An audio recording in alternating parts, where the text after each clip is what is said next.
Mostra para vocês o caso de um filho, gente, que matou a própria mãe no Guará. É isso mesmo. Maria Helenice de Queiroz, de 61 anos, foi morta dentro de casa com golpes de faca. O filho que matou é um jovem universitário. Ele assumiu ter cometido esse crime para a avó. Vamos falar sobre esse caso com a Débora Rodrigues? Nossa, Débora, bom dia. É tão triste quando a gente se depara com uma situação como essa e a gente se pergunta, né? A gente que, infelizmente, está acostumado a ver tragédias, né? Notícias muito fortes. Mas quando a gente traz uma notícia como essa, a gente fica assim perplexo, porque a gente fica se perguntando o que passou na cabeça desse jovem, o que aconteceu, por que ele tirou a vida da própria mãe dentro de casa. É com você, Débora, conta pra gente. Kenzo, um caso muito triste mesmo. Bom dia para você, para quem nos acompanha. A gente está falando de um jovem, de 23 anos, que infelizmente tirou a vida da própria mãe. Uma mulher de 61 anos que cuidou desse filho durante 23 anos e infelizmente teve a vida ceifada pelo próprio filho. Que triste a gente falar desse caso. Ele é um estudante de economia, estuda aqui na Universidade de Brasília e na noite de ontem, aqui no Guará, onde eu estou agora, ele acabou tirando a vida dessa mãe. Ele entrou dentro do quarto dela e com golpes de faca a vida dela foi ceifada. Os bombeiros foram chamados para o local com uma vítima com corte, né? Só que quando os bombeiros chegaram, perceberam que se tratavam de um homicídio. Eles entraram dentro do apartamento e perceberam que o autor do crime era o filho. Momento em que os bombeiros ficaram, inclusive, com medo.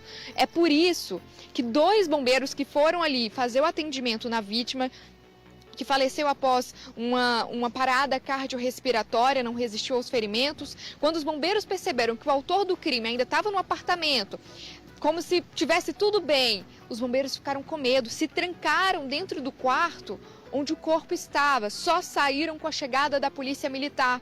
A Polícia Militar então foi acionada, foi até o apartamento e conseguiu prender em flagrante o autor do crime, que tem 23 anos. Quem está aqui ao meu lado é o Tenente Ricardo. Tenente, como é que foi o momento em que vocês chegaram no apartamento? O homem reagiu?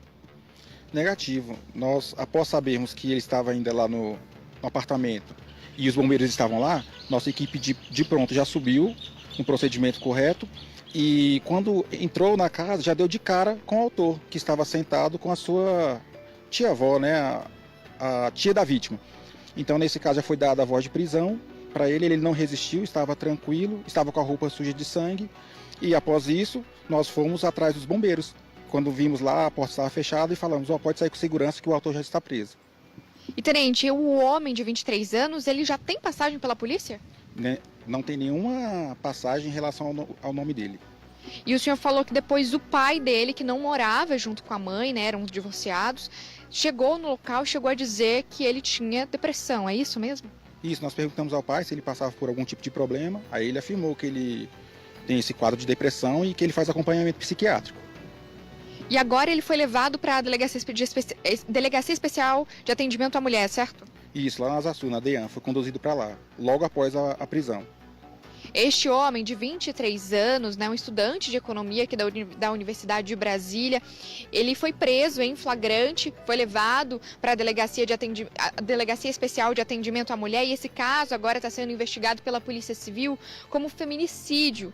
Este homem de 23 anos, ele não demonstrou nenhuma reação, nenhum tipo de arrependimento em relação ao caso, mas que triste saber que quando a polícia chegou, ele tão friamente ainda estava no local como se nada tivesse acontecido.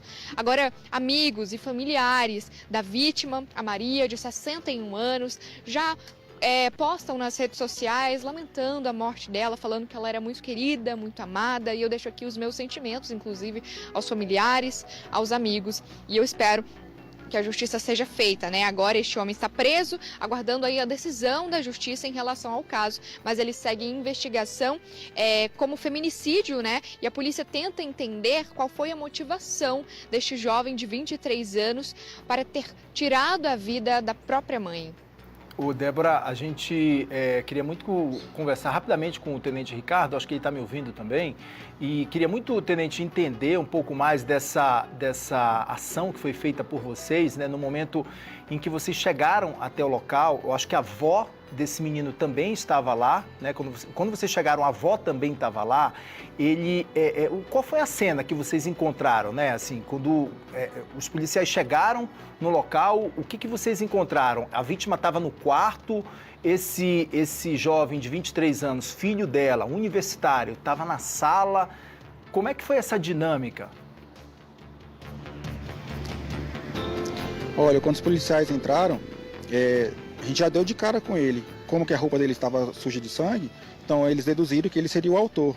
Aí já deram a voz de prisão, tranquilamente, ele não esboçou nenhuma reação e cedeu o algemamento. Em relação à avó dela, ela estava em choque, ela não conseguia falar, não conseguia nem pensar. Pela idade avançada, né, 80 anos. E foi isso. Tenente, teve alguma discussão? Só isso, simplesmente isso. Esse autor chegou a falar sobre alguma discussão? A avó chegou a falar sobre alguma discussão entre mãe e filho? Na verdade, o autor ficou calado o tempo todo. E foi muito rápido. Quando foi preso, a gente já conduziu ele para a viatura. E aí, perguntando à avó, ela disse que a vítima, né? Ela chegou do serviço, do trabalho. De repente eles foram para o quarto, sem discussão, sem nada, e do nada só ouviu o grito, que foi o momento da facada. Aí onde pediu socorro e os vizinhos vieram e viram a cena e foram chamar os bombeiros. Essa avó, ela morava no mesmo imóvel ou ela estava ali apenas de passagem ou morava próximo e foi acionada? Qual é a situação dela? Ela morava lá, os três. Os três moravam lá. Ela chegou a falar sobre alguma atitude dele diferente nos últimos dias, ou que não teve nenhuma atitude? Chegou a falar algo sobre isso, Tenente? Não, ela não chegou a conversar muito não, porque ela nem estava conseguindo, né, por causa do que estava acontecendo. Ela estava em estado de choque lá, muito nervosa, não sabia nem realmente o que fazer. Estava atônita lá, sentada no sofá, meio que desorientada, né? Ele, para vocês, confessou o crime, Tenente? Ele realmente ele não chegou a confessar, mas ele não esboçou nada e se entregou, né? Ou seja, então já deduzimos que foi ele pela mancha. A faca estava lá no quarto, né? Onde a vítima estava exposta. E foi tudo tranquilo, correu tudo normalmente. Tenente, eu sei que vocês atendem inúmeras ocorrências, inúmeras tragédias diariamente, minuto a minuto, mas casos como esses são estarrecedores, né? São de impactar e deixar a gente estarrecido diante de uma sociedade doente, diante de por uma atitude como essa, assim. Eu queria muito que o senhor falasse um pouco disso, Tenente, pela sua experiência como policial também, de já ter vivenciado outras ocorrências, mas uma ocorrência tão trágica como essa, de um jovem que não era um jovem que era universitário, né, teve a capacidade de entrar na universidade pública, já estava no 5º ano dessa universidade, convivia com a mãe, era filho de pais separados, mas tinha mãe e tinha avó ali como amparo dele, estava sempre por perto com essa família, não era um jovem que estava desamparado, largado e que entrou em casa num momento de raiva porque foi desabrigado pela mãe, não, ele convivia com a mãe, né? As informações que vocês têm são essas e eu queria muito que o senhor relatasse para a gente um pouco dessa sua experiência, se isso também lhe choca também bastante e lhe chama a atenção. Chamou muito a nossa atenção, mais pela frieza, né? Pela indiferença do autor. E quando a gente viu ali a cena ali da mãe exposta ali, a gente fica um pouco meio abalado, que a gente pensa nos nossos familiares, a gente pensa nas nossas mães. Então aquilo ali realmente mexeu muito com a gente, né? Ainda mais pela questão dele de não demonstrar remorso, né? Agir mesmo indiferente, como se nada tivesse acontecido. Isso ali é meio estranho. Para nós é. O senhor já tinha participado de uma ocorrência similar a essa, Tenente? Essa aí não, porque geralmente as pessoas que cometem isso ou se evadem do lugar, né, ou ficam agressivas, não deixam entrar no ambiente, ficam resistentes, né, geralmente alcoolizados ou drogados, alguma coisa do tipo, e esse não estava simplesmente normal, como se nada tivesse acontecido. É realmente diferente. Ele estava na sala mesmo, assistindo TV, quando vocês chegaram, sentado no sofá, é isso? E isso ele estava lá no sofá, junto do lado da avó.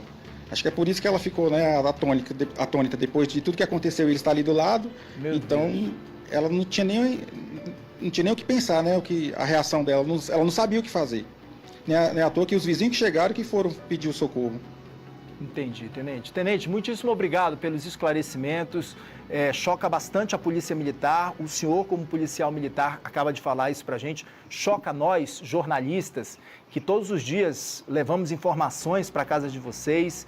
E choca a comunidade como um todo, né? Até o que está acontecendo com a humanidade? A pergunta que a gente se faz diariamente quando a gente se depara numa situação como essa. Débora, obrigado pelas informações também.